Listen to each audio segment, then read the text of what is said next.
Hello दोस्तों, welcome back to our channel corporate Kahani. तो दोस्तों, आज मैं आपको बहुत ही स्पेशल गेस्ट से मिलाने जा रहा हूं जो कि कनाडा में बेस्ड सॉफ्टवेयर इंजीनियर हैं। बेसिकली वो रिसर्च एनालिस्ट हैं जिनका नाम है मोहम्मद आतिफ। उन इस पॉडकास्ट में काफ़ी सारी चीज़ें आपको ऐसी पता चलेंगी जो कि काफ़ी हेल्पफुल होगा regarding TCS experience of Mohammad Atif, और उनकी जो लाइफ है, जर्नी है, उनके बारे में पता चलेगी। कैसे उन्होंने कनाडा इमिग्रेशन लिया, क्या आपको कनाडा इमिग्रेट करना चाहिए नहीं करना चाहिए, ये भी उन्होंने आंसर किए हैं। टीसीएस का जो पॉलिटिक्स है अंदर, टीसीएस में क्या होता है नहीं होता है, टीसीएस में उन्होंने क्या अचीव किया, वो भी सारी चीज़ें उन्होंने डिस्कस की है काफ़ी डिटेल में। तो प्लीज़ इस वीडियो को पूरा पूरा देखिए और अपने दोस्तों तक शेयर कीजिए। शायद आपके बहुत सारे क्वेश्चंस के आंसर आपको इस वीडियो में मिल जाएंगे। काफ़ी दिनों बाद गाइज मैं कम बैक कर रहा हूँ। तो गाइज, तो ये वीडियो मैं काफ़ी दिनों बाद बना रहा हूँ, तो मैं आप लोगों से उम्मीद करता हूँ इस वीडियो को आप पसंद करेंगे, अपने दोस्तों में शेयर करेंगे। तो चलते हैं गाइस, मिलते हैं आतिफ भाई से और जानते हैं उनके लाइफ एक्सपीरियंस के बारे में। तो दोस्तों, जैसा कि मैंने बताया था कि आतिफ भाई हमें ज्वाइन करेंगे। तो आतिफ भाई कनाडा से हमें ज्वाइन कर रहे हैं अभी। तो मैं उनको अपने प्रोग्राम पे वेलकम करता हूँ। वेलकम आतिफ भाई। तो thank you so Atif much. भाई, आप अपने आप ब्रीफ इंट्रोडक्शन देते हुए थोड़ा सा करियर के बारे में, जो भी आपने अभी तक किया है उसके बारे में थोड़ा सा एक हाईलाइट दे दीजिए, जो हमारे ऑडियंस को थोड़ा पता चले कि वो किन से मिल रहे हैं। तो श्योर श्योर।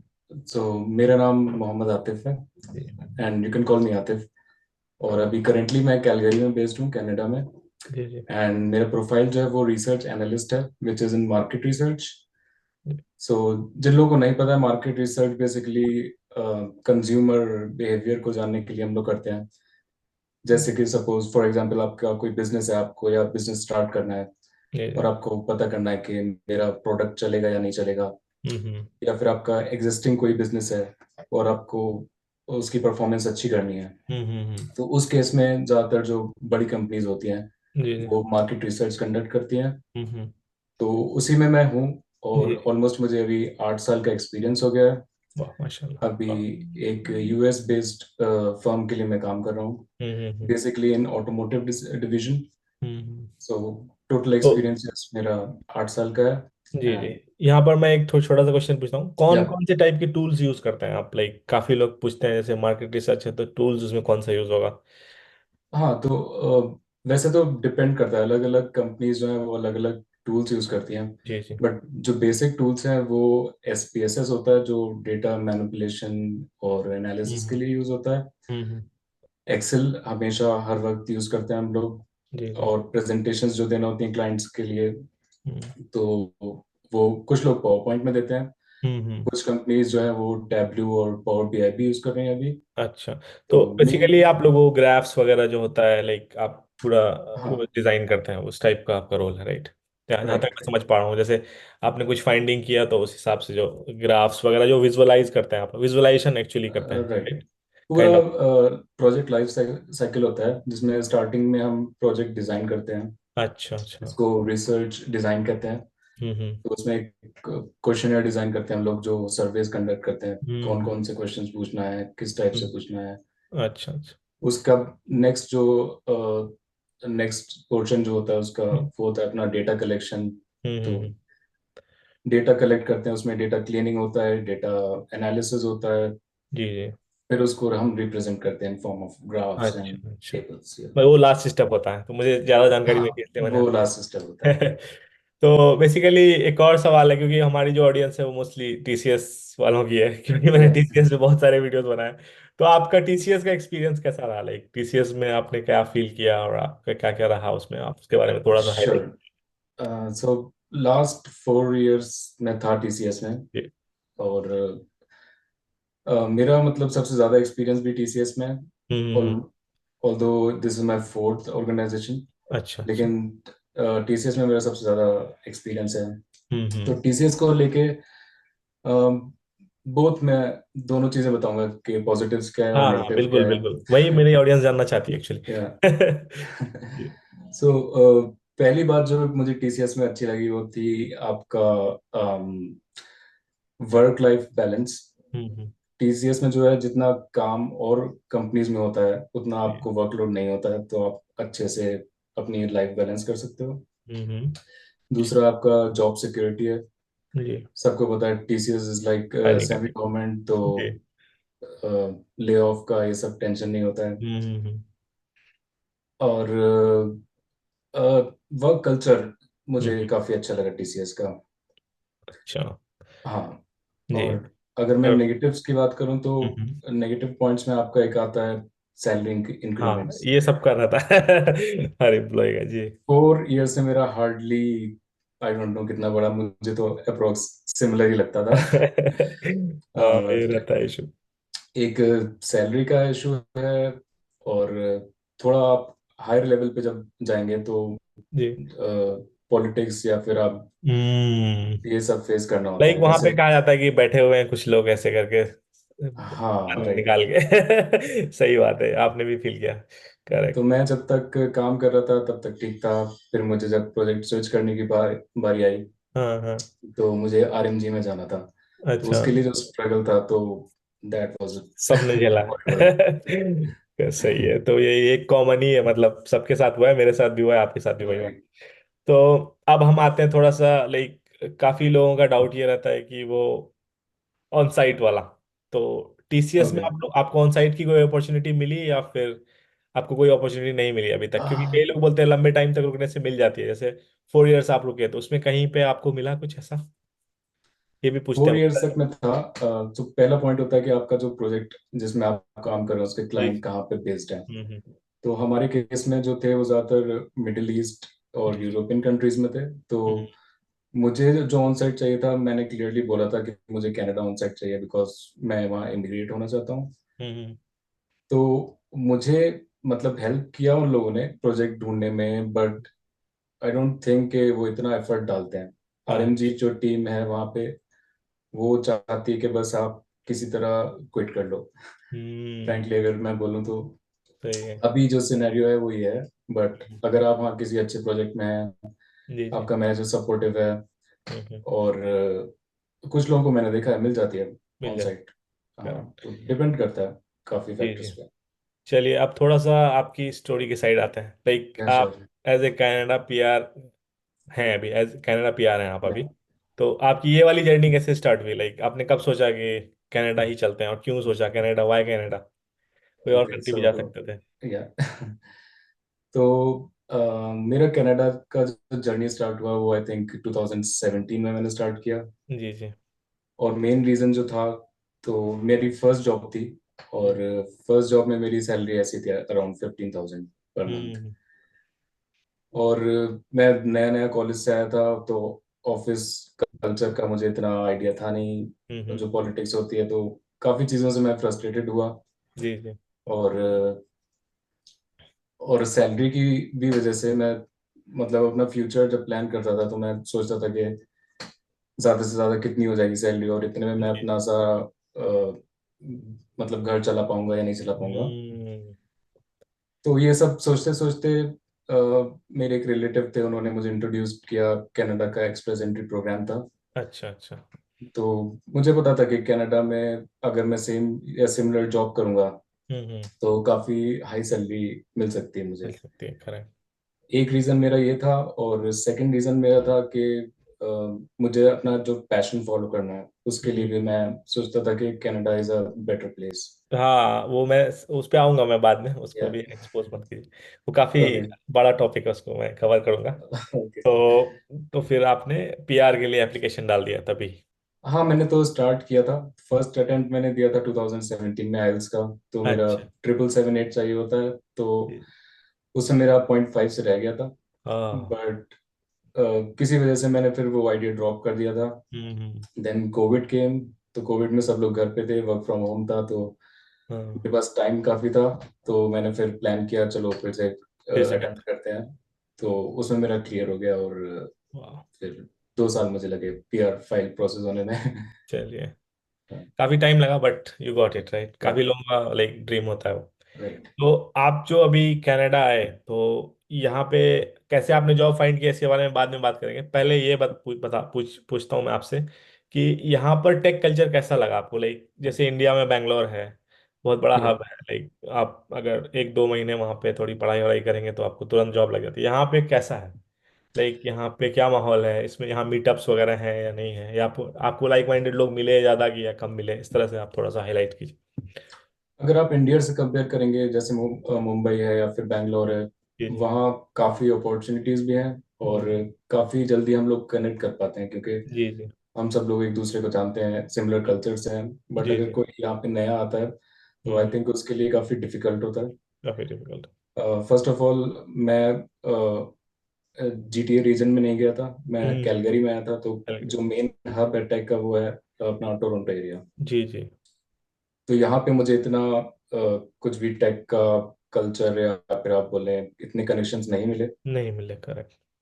यहाँ पे जो मेन बिजनेस है या फिर सेक्टर है वो ऑयल एंड गैस है एल्बर्टा में। हम्म, करेक्ट। तो उसी से रिलेटेड जो टेक का काम होता है उसी में आपको जॉब मिलता है। मिलता तो है, करेक्ट। जो भी मैं कर रहा था, मोस्टली मैंने ऑनलाइन किया। हम्म ऑनलाइन लिंक्डइन पे लोगों से कनेक्ट करना, हम्म और जो दोस्त हैं रिलेटिव्स हैं उनके हम्म थ्रू कनेक्शंस ढूंढना। हम्म। तो ऐसे मैंने किया। तो एज कम्पेयर टू इंडिया काफ़ी डिफिकल्ट है यहाँ पे जॉब फाइंड करना। अच्छा, तो फिर आपने लाइक कैसे कैसे स्टेप्स लिए like to find a job in tech, क्योंकि आपने बताया बहुत डिफिकल्ट है, तो क्या या क्या लाइक प्रिपरेशंस किए आपने जो आपको लाइक यहाँ तक पहुंचे, लाइक इस कंपनी तक आपने जो अभी आपने जिस कंपनी में है, जेडी पावर में, इसके या लिए आपने क्या क्या एफर्ट्स डाले, लाइक आपको ये लिंक्डइन पे मिला था या फिर इंडीड से कॉल आया था, कैसे क्या हुआ था? तो स्टार्टिंग में मैं जब आया था तो मैं अपना नॉर्मल इंडिया की तरह अप्लाई कर रहा था, एक ही जी जी, मैंने कंपनी रिज्यूमे डॉट कॉम। बनाया और हर जगह अप्लाई कर रहा था। जी। फिर और कनेक्शंस में बना रहा था हम्म। लिंक्डइन पे। और जो दोस्त हैं या फैमिली है जी जो जी सेम सिटी से है, जी सारे जी। मैं हर ऑप्शन ट्राई कर रहा था। हम्म। बट कुछ हो नहीं रहा था। तो जी। मैंने और लोगों से पूछा, लोगों से कनेक्ट करके कि कहाँ गलती हो रही है, क्या हो रहा है। तो हम्म काफ़ी लोगों ने मुझे अच्छे अच्छे सजेशंस दिए। हम्म। जैसे यहाँ पे जॉब हम जब रिज्यूमे अप्लाई करते हैं कहीं पे, जी तो जी। यहाँ पे एक इनका ATS सिस्टम है जिसके हम्म थ्रू ऑटोमेटिकली आपके रिज्यूमे शॉर्टलिस्ट हो जाते हैं, जो हम्म। AI बेस्ड है। तो मुझे पता नहीं था, वो आपके कीवर्ड सर्च करता है रिज्यूमे में एंड मैच करता है जॉब डिस्क्रिप्शन से। अच्छा। वो मेरा काफ़ी प्रॉब्लम हो रहा था। मेरे हम्म पास एक आध मंथ तक कोई कॉल नहीं आया था। हम्म। तो मैंने वो अपना अपडेट करना स्टार्ट किया। अच्छा, कौन सा टूल यूज किया आपने, जैसे बहुत सारे टूल्स हैं उसमें तो? हाँ, तो स्टार्टिंग में मैंने जॉब स्कैन यूज़ किया था, एक वेबसाइट है जॉब स्कैन। जी जी, जॉब स्कैन। वो उस मैं पे उसका लिंक आप डाल दूंगा यहाँ पे, लोगों को हाँ, आसानी होगी जी। उसमें एक साइड पे आप अपना रिज्यूमे डाल देंगे और दूसरी साइड पे आपको जॉब डिस्क्रिप्शन डालना होगा। तो वो मैच करके बताते हैं कि अपना कितना परसेंट मैच हो रहा अच्छा। है। मोस्टली जो लोग बोलते हैं वो 70 to 80% आपका मैच होना चाहिए, correct then correct. It's good to apply. Hmm. तो मैंने वो किया। और यहाँ पे काफ़ी गवर्नमेंट बेस्ड ऑर्गेनाइजेशंस होते हैं जो न्यू जी जी, इमिग्रेंट्स को हेल्प करते हैं। हेल्प करते तो हैं मैं जी। उनके पास भी गया था काफ़ी। हर हम्म। सिटी के अलग होते हैं, तो अगर कोई है जैसे सर्च करना चाह रहा है तो लोगों से ही पता चलेगा। मैं यहाँ जैसे पे ब्रिटिश कैलगरी कोलंबिया गया में था। वर्क बीसी करके है, वहाँ पे भी कुछ राइट। अल्बर्टा में होगा जी। हाँ, यहाँ पे Calgary immigration something like that. तो मैं करेक्ट। उनके पास गया था, उन्होंने मुझे टिप्स दी कि कैसे कैसे अप्लाई करना है।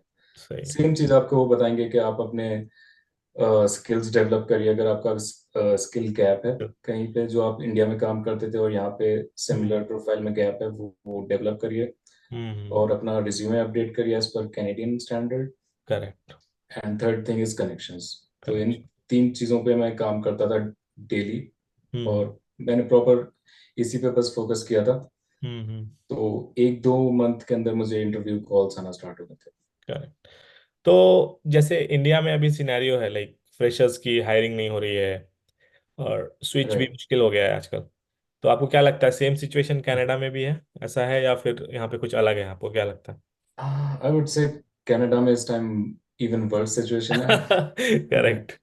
जी बिकॉज इतने सारे स्टूडेंट्स आ गए हैं, जी और जी ग्लोबल जो जॉब मार्केट है वो डाउन है जी पिछले जी। 1 साल से। हम्म। तो मैं काफ़ी स्टूडेंट्स, मेरे दोस्त भी हैं यहाँ पे, बात जी करता हूँ। जी जी। एमएस काफ़ी लोगों ने किया हुआ है, बट जॉब मिलना इज़ लाइक बहुत बहुत डिफिकल्ट है इस टाइम। बहुत डिफिकल्ट है तो जी। अगर इंडिया से कंपेयर करें तो इंडिया में फिर भी आप आसान है, अगर इंडिया। एज अ फ्रेशर आप अप्लाई करना चाह रहे करेक्ट करेक्ट। हैं। तो ये तो हुई करियर ओरिएंटेड बात, तो अब जी। आते हैं उस चीज़ पे जो आप बताना चाह रहे थे, लाइक आपकी हॉबी जिसको आपको यहाँ पे खींच के लाई, वो मैं आपके यस, पोस्ट राइट। वगैरह में देखता रहता हूँ। तो क्या लाइक उसका पैशन कैसे स्टार्ट हुआ? आपका यूट्यूब चैनल भी है जो मैं यहाँ पे लिंक कर दूंगा। तो अरे यार, राइट। उसके बारे में थोड़ा सा बताइए। लाइक मैंने देखा काफी अच्छे अच्छे वीडियोस हैं, लाइक उसमें व्यूज भी काफी हैं और काफी सीनिक। और ये पैशन कैसे जगा आपको, लाइक हाइकिंग और ये सब? स्टार्टिंग में मुझे जो पैशन था वो बॉडी बिल्डिंग का थोड़ा जी पैशन था। जी जी। तो इंडिया में अपना जिम जाता था मैं काफी। हम्म।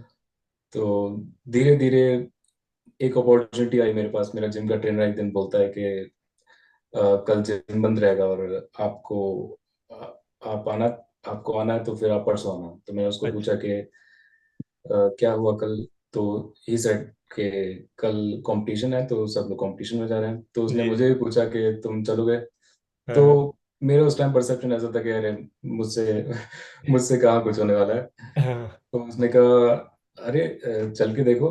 तो हम्म। उसने मुझसे बोला कि सॉरी, अपनी बॉडी दिखाओ।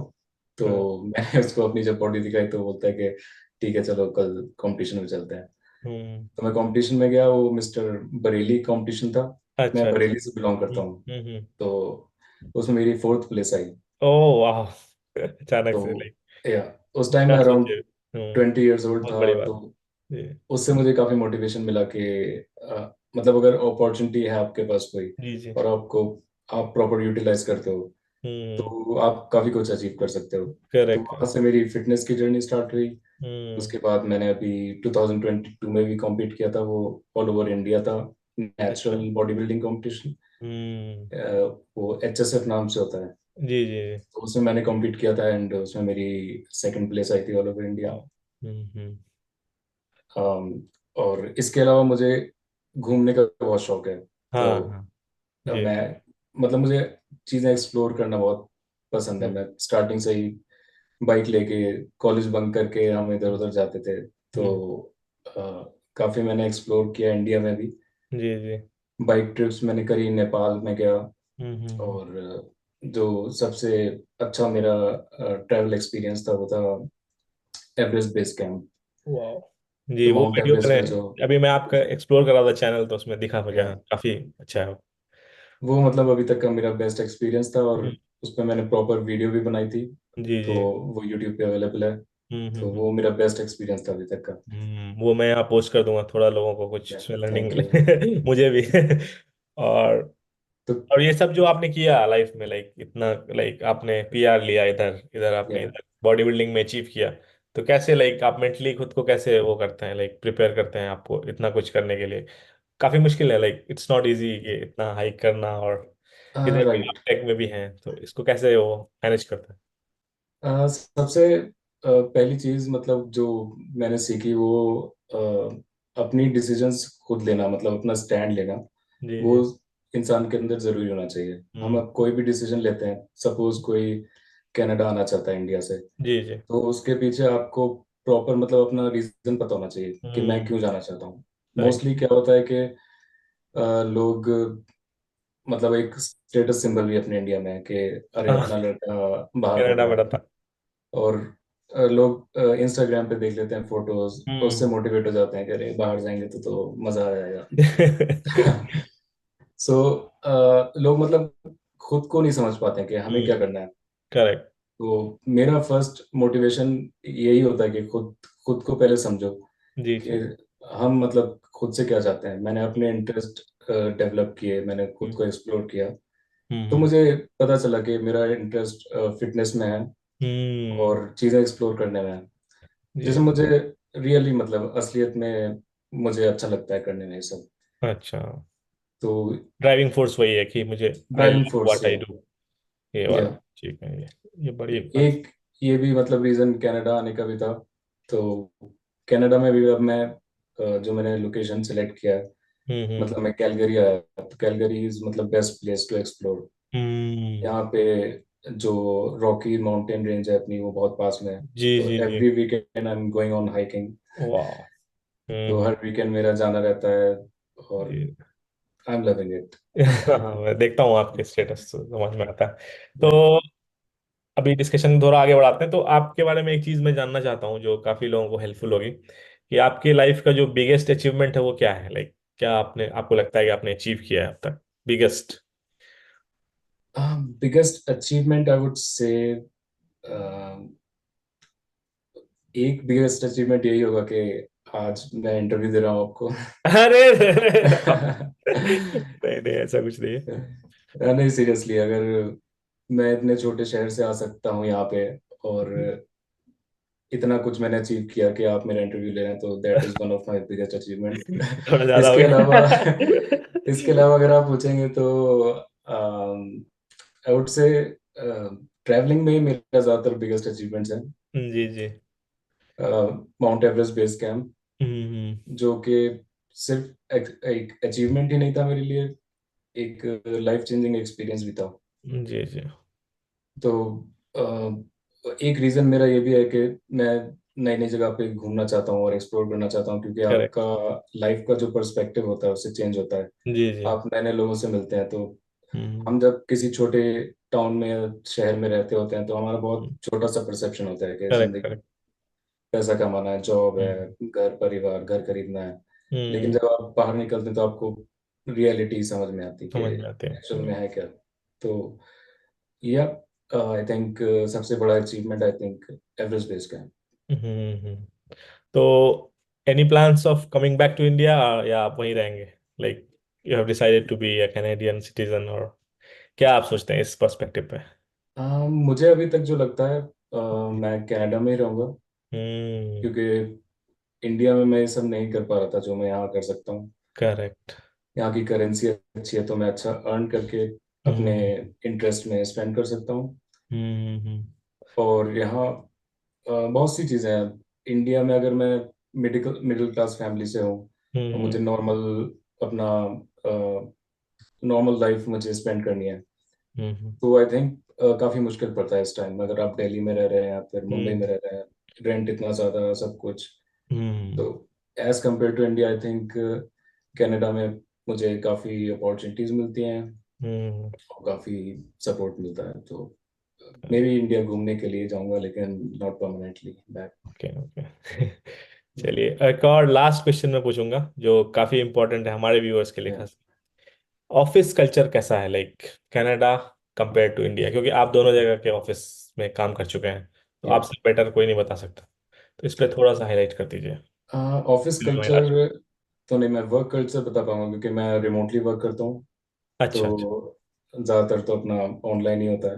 हम्म मुझे पर्सनली जो है काफ़ी पसंद आया कैनेडियन कल्चर, हम्म। बिकॉज यहाँ पे लोग काफ़ी प्रोफेशनल हैं। जी जी, ये हाईलाइट करने वाली बात है यहाँ पे, हाँ, हाँ। मतलब उनको सिर्फ काम से मतलब रहता है। अगर आप काम कर रहे हैं तो देन इट्स ऑल गुड, अगर आप काम नहीं कर रहे हैं तो ले ऑफ भी हो जाता है। तो हाँ।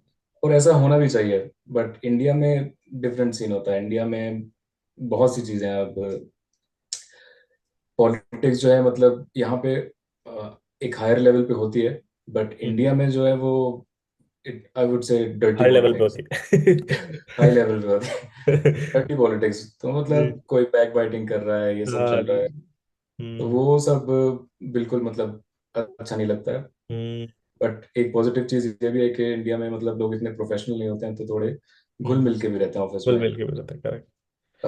कैजुअली बात भी होती रहती है होती ऑफिस रहती में। है। लेकिन यहाँ पे नहीं। यहाँ पे जी। Professional means professional. काम की बात खत्म। लाइफ के बारे में, आपका लाइफ में क्या चल रहा है, कोई ना किसी को नहीं पूछेगा पता। ना बताएगा। क्या रिलीजन है वो भी नहीं पता या होता आंसर। राइट। जी। और टाइमिंग का क्या है scene, like timing like extend करवाते हैं कभी आपसे, ज्यादा काम ले लिया, ऐसा कुछ तो नहीं है ना? जैसे इंडिया में होता नहीं है नहीं, कि 9 घंटे का होता है अपना शिफ्ट, तो कभी कभी वो 12-15 हो जाता है। यहाँ पे है ऐसा ऐसा? ऐसा ऐसा भी कुछ भी नहीं है यहाँ पे। ये बहुत बड़ी यहाँ चीज है। बहुत अच्छी चीज़ है कि 9 to 5 है, तो मतलब मैं 9 to 5 ही काम करता हूँ, उसके हम्म। ज़्यादा कभी नहीं। नेवर। तो यही कल्चरल डिफरेंस के लिए ही लोग राइट बाहर की तरफ बढ़ते हैं। राइट। कोई कनाडा आना चाहता है, तो ये भी एक क्वेश्चन था कि अगर कोई आना चाहता है तो उसको कैसे अप्रोच करना चाहिए? कुछ लोग एज ए स्टूडेंट आना चाहते हैं, कुछ लोग एज ए पीआर आना चाहते हैं। तो दोनों केसेस में आप सिनेरियो को समझा सकते हैं कि क्या अभी चल रहा है और उनको क्या स्टेप्स लेने चाहिए? बिल्कुल। तो जैसे मैं आया था, तो फर्स्ट ऑप्शन होता है कि आप एज अ पीआर आए, इंडिया से आप अप्लाई करें थ्रू एक्सप्रेस एंट्री, जो कि एक पॉइंट्स बेस्ड सिस्टम है। हम्म, उसमें आपके एजुकेशन, एज और वर्क एक्सपीरियंस, इन सब चीज़ों पे पॉइंट्स मिलते हैं। जी जी। तो मैंने वैसे अप्लाई किया था, मेरा स्कोर था 475। हम्म, लेकिन अभी अगर आप करंट सिचुएशन चेक करेंगे तो स्कोर जो है 500 प्लस है। जी तो जी इस केस में अगर आप फुल भी स्कोर करते हैं आइल्स में तो भी जी। आपका स्कोर नहीं बनेगा। नहीं बनेगा बिल्कुल नहीं। तो दो तीन ऑप्शन बचते हैं। अगर आप डायरेक्ट आपके पास वर्क एक्सपीरियंस है, आप आना चाहते हैं, जी जी। तो आप फर्स्ट ऑप्शन एक्सप्लोर कर सकते हैं पीएनपी प्रोग्राम्स, हम्म। जिसमें आपका एक ओंटारियो पीएनपी आता है, जी जी। जिसमें अगर आप टेक्स से हैं तो वो लोग कभी कभी ड्रॉज निकालते हैं। हम्म तो that can be one option. Hmm second option जो इस टाइम मुझे बेस्ट लगता है अगर कोई आना चाहता है, वो है फ्रेंच, हम्म। क्योंकि फ्रेंच स्पेसिफिक ड्रॉज आ रहे हैं और बहुत सारे कट हैं ऑफ जी। है अराउंड 440। हम्म। तो अगर आपके पास मास्टर्स डिग्री है और आप फ्रेंच करते हैं तो आपके आपके चांसेस काफ़ी बढ़ जाएंगे काफी पीआर। बढ़ जाता है जी। और अगर आप ये दोनों नहीं कर सकते हैं और आप स्टूडेंट वीज़ा पे आना चाहते हैं तो आई वुड से कि ये ऑप्शन अच्छे से एक्सप्लोर कर लें, हम्म। क्योंकि अभी जो करंट सिचुएशन है, अगर बहुत आप आई बढ़िया। Don't know immigration news follow करते हैं या नहीं करते हैं, जी जी। तो करंट जो सेंटिमेंट्स हैं of Canadians towards immigrants hmm. And specifically towards students, वो स्टूडेंट्स। काफ़ी खराब हैं। जी जी। तो नए नए रूल्स डेली चेंज हो रहे हैं हम्म। स्टूडेंट्स के लिए, और काफ़ी मुश्किल है। और जी आप अगर ये सोच रहे हैं कि मैं 20-25 लाख रुपए लगा के आऊँगा यहाँ पे और मुझे आराम हम्म। से जॉब मिल जाएगी, तो मुश्किल ऐसा है। बिल्कुल नहीं है। बिल्कुल नहीं है, मिथ है। ज़्यादातर लोग जो मास्टर्स करके यहाँ पे जॉब कर रहे हैं, that are like pizza stores पे जॉब कर रहे हैं, डिलीवरी कर जी। रहे हैं।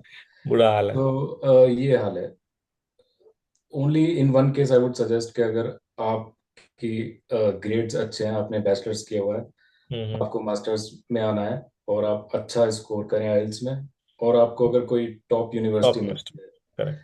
तभी आप सिर्फ आए, वरना आई डोंट थिंक के बेकार है। worth it. Yeah. तो बहुत अच्छा लगा आतिफ भाई आपसे मिलके। और आई थिंक ये पॉडकास्ट जो है छोटा सा हम लोगों ने जो किया ये काफ़ी लोगों को काम आएगा। और आपके Thank you. सारे सोशल मीडिया को यहाँ पर मैं लाइक डिस्क्रिप्शन में डाल दूंगा ताकि लोग आपसे कनेक्ट कर सकें और आपसे भी रीच आउट कर सकें। आपका लिंक्डइन भी डाल दूंगा। उनको जो भी Thank you. डाउट हो Thank you. Related two Canadian market या जो भी उनके पास हो डाउट वो आप शायद हेल्प कर देंगे उनको। तो बिल्कुल बिल्कुल, अगर किसी को कोई डाउट है जी इमिग्रेशन में, या हमें यहाँ आना चाहिए नहीं आना जी चाहिए, जी। तो I can clarify all those doubts. Correct correct. तो thank you so much Atif भाई आने के लिए। तो इस डिस्कशन को रैप अप करते हैं। नेक्स्ट टाइम अगर फिर कोई टॉपिक पे लोगों को कुछ जानना होगा अगर वो रिक्वेस्ट करेंगे तो फिर आपको बुलाऊंगा। बिल्कुल तो बिल्कुल, thank you so much for और हैविंग मी। गाइज आतिफ भाई के चैनल को भी सब्सक्राइब कर लीजिए उनके इंस्टा पर भी जाके उन्हें फॉलो कर लीजिए क्योंकि इनके आप स्टेटस वगैरह आप देखेंगे अगर जो ये करते हैं तो you will be really impressed like me. तो थैंक्स आतिफ भाई। मिलते थैंक यू हैं सो फिर much. Next podcast. Thank you so thank much. You.